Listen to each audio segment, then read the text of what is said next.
Please be seated. Are the parties present and ready to proceed? Yes, Your Honor. Please stand and address in the court, counsel. Yes, Your Honor. Defense. Yes, Your Honor. Okay, we'll proceed to closing statements. Any closing statement for the prosecution? Yes, Your Honor. May it please the court, Amen. opposing counsel, Danny did it. This is indisputable. You heard that multiple times from numerous witnesses. Danny did it. Danny was angry with her poetry professor over a B-.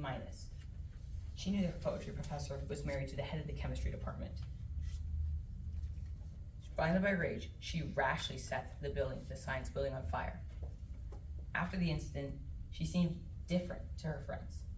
Ms. Bunson said that she was unusually talkative, as if trying to divert attention. You heard today that the defendant was nervous and fidgety after leaving the lab. Ms. Bunson said she was unusually talkative, as I mentioned earlier. She started the fire, and that's why she was glued to the TV screen all night, because Danny did it. So I ask you to find the defendant guilty of second-degree arson.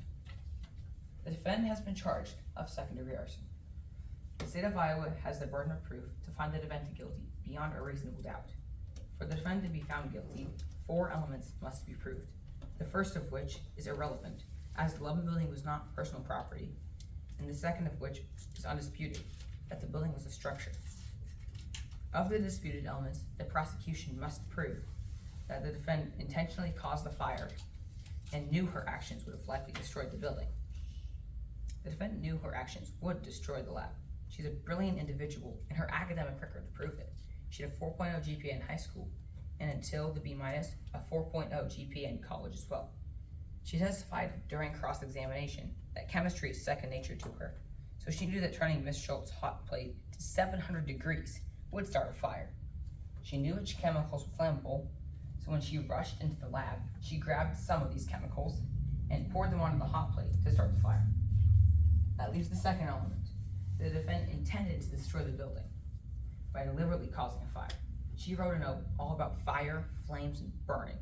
Ms. Bunson, during direct examination, testified that the defendant had been raging and yelling about her poetry professor burning in Hades and feeling the same pain that he had caused.